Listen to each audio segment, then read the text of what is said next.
Teman-teman sekalian, welcome back to my channel. Di video ini kita akan membahas tentang keputusan Menpan RB Republik Indonesia nomor 649 tahun 2023 tentang mekanisme seleksi P3K guru pada instansi daerah tahun 2023. Dan bagaimana informasi selengkapnya? Mari ikuti video ini hingga selesai. Sebelum kita lanjut, saya mengajak sobat YouTube yang baru menemukan channel ini, jangan lupa untuk menekan tombol subscribe dan nyalakan lonceng notifikasinya, sehingga bisa mendapatkan video-video terbaru dan tidak ketinggalan informasi dari channel ini.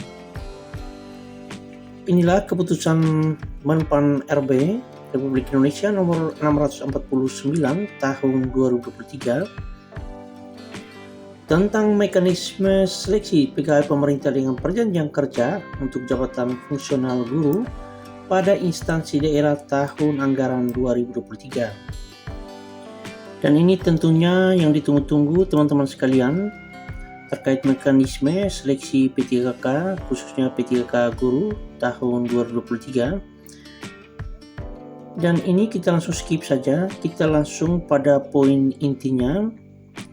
Ada beberapa diktum yang kita bahas. Nah, ini teman-teman sekalian, pada diktum ke-1 bahwa jenis penetapan kebutuhan pegawai pemerintah dengan perjanjian kerja atau P3K untuk jabatan fungsional guru tahun anggaran 2023 terdapat dua, yaitu yang pertama kebutuhan khusus dan yang kedua itu kebutuhan umum. Kemudian pada diktum kedua, kriteria pelamar pada kebutuhan khusus meliputi ada 3, yaitu pelamar prioritas, kemudian XTHK2, dan juga guru non aparatur sipil negara atau non ASN di sekolah negeri.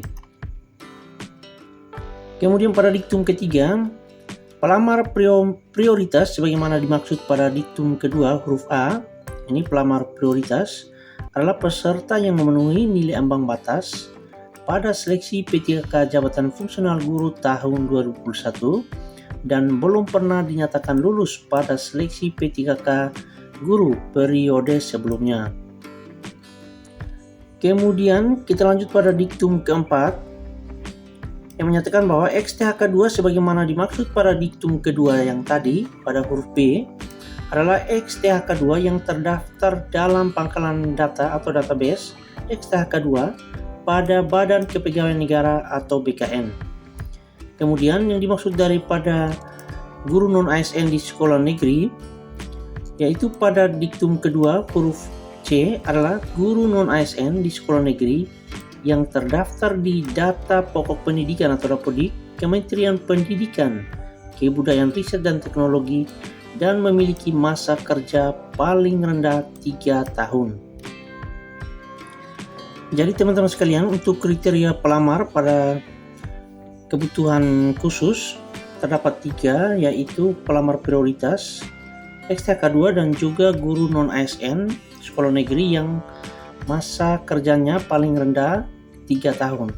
Kemudian pada diktum ke-6 itu kriteria pelamar pada penetapan kebutuhan umum yang meliputi lulusan pendidikan profesi guru atau PPG yang terdaftar pada pangkalan data atau database kelulusan pendidikan profesi guru di Kementerian Pendidikan, Kebudayaan, Riset dan Teknologi.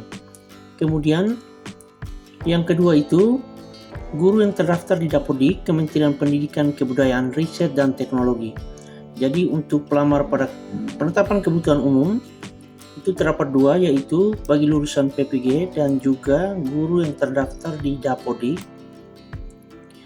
Dan untuk guru yang terdaftar di Dapodik ini bagi teman-teman guru honorer yang baru terdaftar, baik itu di sekolah negeri maupun di sekolah swasta.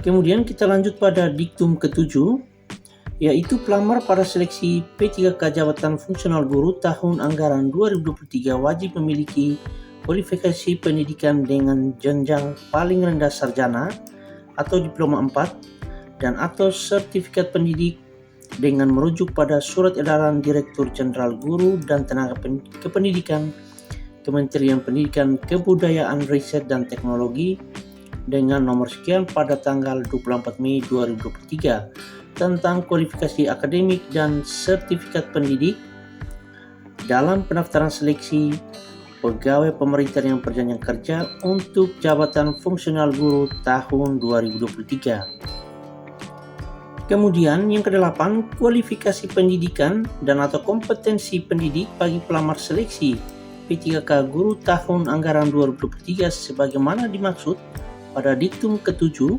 dikecualikan bagi pelamar yang melamar pada kebutuhan di wilayah otonomi khusus Provinsi Papua.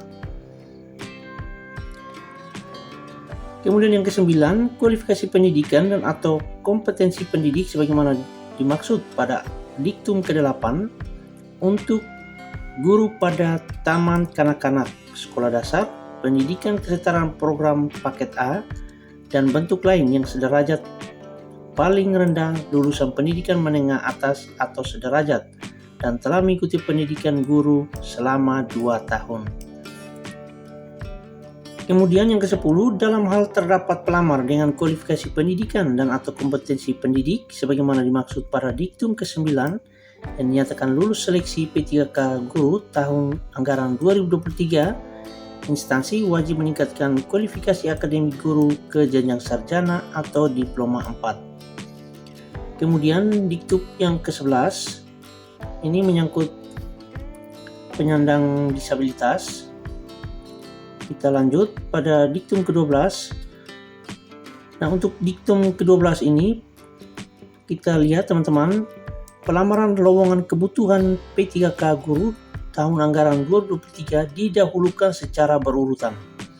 Jadi ini didahulukan secara berurutan. Yang pertama itu mulai dari pelamar prioritas. Jadi pelamar prioritas yang didahulukan ini bagi teman-teman sekalian yang sudah lulus passing grade pada tahun 2021 kemarin yang belum mendapatkan penempatan,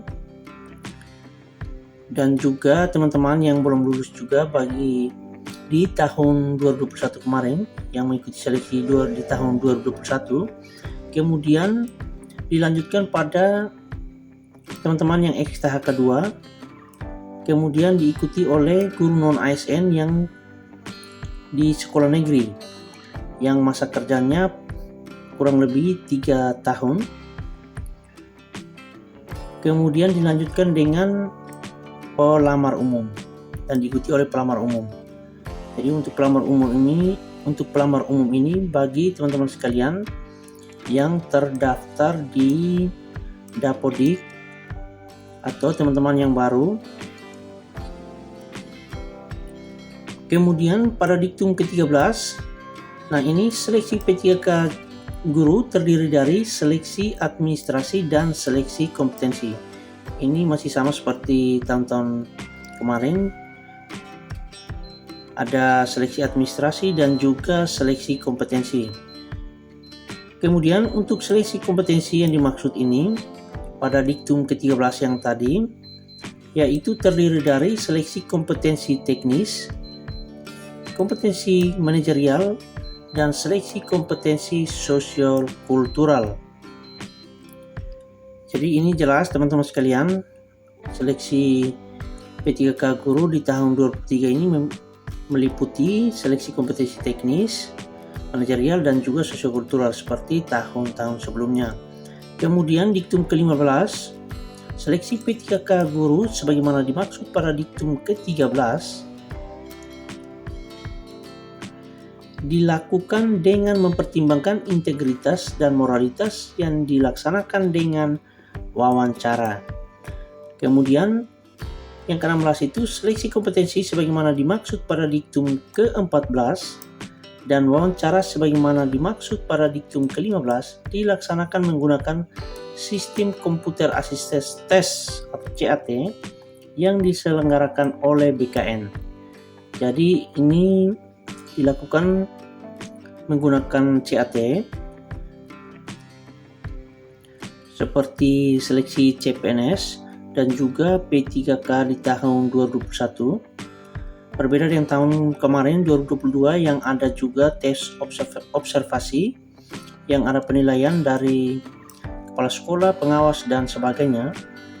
Kemudian untuk diktum ke-17, seleksi kompetensi dan wawancara bagi pelamar prioritas menggunakan hasil seleksi jabatan P3K Jabatan Fungsional Guru tahun 2021.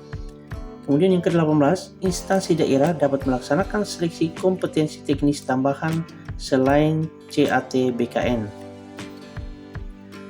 Kemudian ke-19, bobot nilai seleksi kompetensi teknis tambahan sebagaimana dimaksud pada diktum ke-18 sebesar 30% dari nilai seleksi kompetensi teknis secara keseluruhan. Kemudian yang ke-20 itu seleksi kompetensi teknis tambahan selain CAT BKN sebagaimana dimaksud pada diktum ke-18 berpedoman pada petunjuk teknis seleksi yang disusun oleh Kementerian Pendidikan, Kebudayaan, Riset, dan Teknologi. Kemudian yang ke-20, dalam hal instansi melaksanakan seleksi kompetensi teknis tambahan sebagaimana dimaksud pada diktum ke-18, instansi wajib menyampaikan kepada Kementerian Pendidikan, Kebudayaan, Riset, dan Teknologi dengan tembusan kepada Menteri dan Kepala BKN. Kemudian diktum yang ke-22 ini mencakup materi seleksi kompetensi, baik itu kompetensi teknis, manajerial, dan juga sosial kultural. Ini kita skip, kemudian kita lanjut pada diktum yang ke-23. Seleksi kompetensi teknis, manajerial, dan sosiokultural dilaksanakan dalam durasi waktu 120 menit dan dikecualikan bagi penyandang disabilitas netra yang melamar pada kebutuhan khusus disabilitas dilaksanakan dalam durasi 150 menit. Jadi bagi teman-teman sekalian disabilitas yang durasinya 150 menit.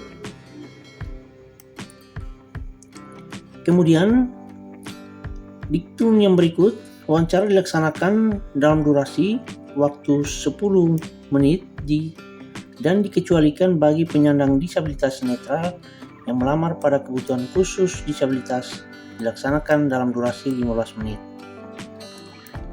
Nah, untuk wawancara teman sekalian itu 10 menit kecuali bagi disabilitas yang 15 menit.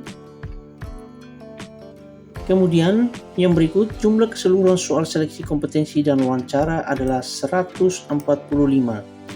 Ini untuk butir soal ada 145.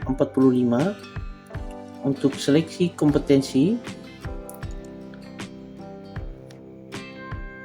dan juga wawancara yang dengan rinciannya seleksi kompetensi teknis sejumlah 90 butir soal, kemudian untuk manajerial itu 25, dan untuk seleksi kompetensi sosiokultural itu 20 butir soal.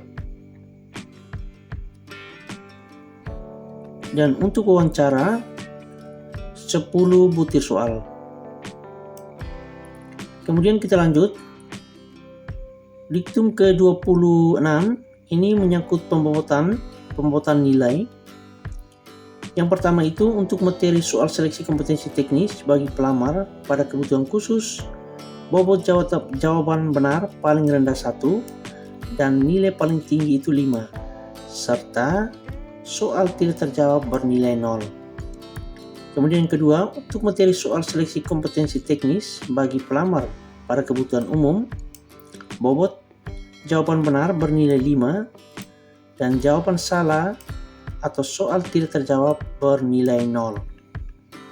Kemudian yang berikut, untuk materi soal seleksi kompetensi manajerial, bobot jawaban benar yang paling rendah 1 dan nilai paling tinggi adalah 4, serta soal yang tidak terjawab maka akan bernilainya 0. Untuk materi soal seleksi kompetensi sosiokultural, bobot jawaban benar paling rendah 1 dan nilai paling tinggi 4. Ini sama dengan kompetensi manajerial. Untuk sosiokultural dan manajerial ini sama. Kemudian untuk materi soal wawancara, bobot jawaban benar paling rendah 1 dan paling tingginya 4. Ini juga sama dengan manajerial dan sosiokultural untuk wawancaranya. Kemudian diktum ke-27, nilai kumulatif paling tinggi untuk seleksi kompetensi dan wawancara adalah 670 dengan rincian 450 untuk seleksi kompetensi teknis, 180 untuk seleksi kompetensi manajerial dan sosiokultural, dan 40 untuk wawancara. Kemudian diktum ke-28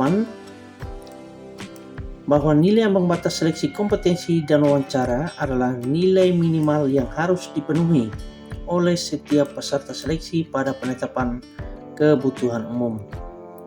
Kemudian berikut nilai ambang batas seleksi kompetensi dan wawancara sebagaimana dimaksud pada diktum ke-28 terdiri atas nilai ambang batas seleksi kompetensi teknis, nilai ambang batas kumulatif, seleksi kompetensi manajerial dan sosiokultural, dan nilai ambang batas wawancara.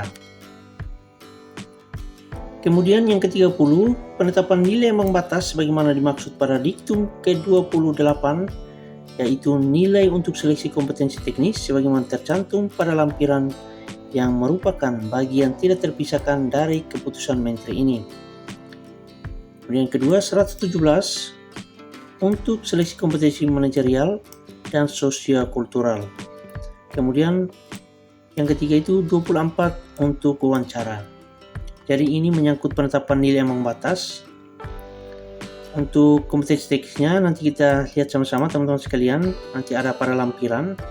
Dan untuk kompetensi manajerial dan sosiokultural itu 117, dan untuk wawancara itu dia minimal 24. Ini menyangkut nilai ambang batas.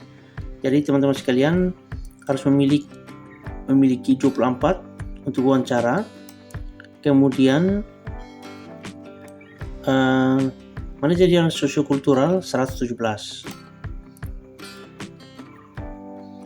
Kemudian ke-31, pelamar pada kebutuhan khusus dinyatakan lulus seleksi jika berperingkat terbaik pada lowongan kebutuhan jabatan yang dilamar. Ke-32, pelamar pada kebutuhan umum dinyatakan lulus seleksi jika memenuhi nilai ambang batas dan berperingkat terbaik pada lowongan jabatan yang dilamar. Kemudian untuk diktum ke-13, pelamar yang memiliki sertifikat pendidik linear dengan jabatan yang dilamar dan terdaftar dalam pangkalan data Kementerian Pendidikan, Kebudayaan, Riset, dan Teknologi mendapat nilai paling tinggi sebesar 100% dan nilai paling tinggi kompetensi dari nilai paling tinggi kompetensi teknis. Jadi ini sama seperti tahun 2021 kemarin, bahwa yang mempunyai sertifikat pendidik berarti otomatis nilai kompetensi teknisnya otomatis sebesar 100%. Ini ditetapkan di Jakarta pada tanggal 13 September 2023. Dan ini adalah lampiran teman-teman sekalian, lampiran terkait daftar nilai ambang batas. Ini per guru mata pelajaran. Ini ada guru agama Buddha, ada nilai ambang batasnya di sini 180. Kemudian agama Hindu 180. Kemudian agama Islam juga 180. Agama Katolik 180. Agama Kristen 180. Guru kelas 180. Jadi ini adalah nilai ambang batas setiap mapel yang diampu dari setiap bapak ibu guru. Ini silakan teman-teman sekalian cek, dan ini cukup rendah berbeda dengan tahun sebelumnya yang ambang batas nilai atau passing grade-nya cukup tinggi, dan pada tahun 2023 ini terkait nilai ambang batas atau passing grade ini memang cukup rendah.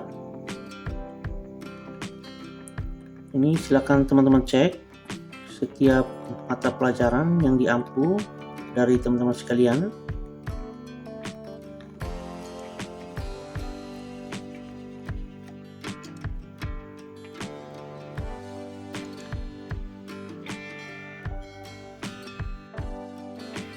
Teman-teman sekalian, demikian informasinya, semoga bermanfaat.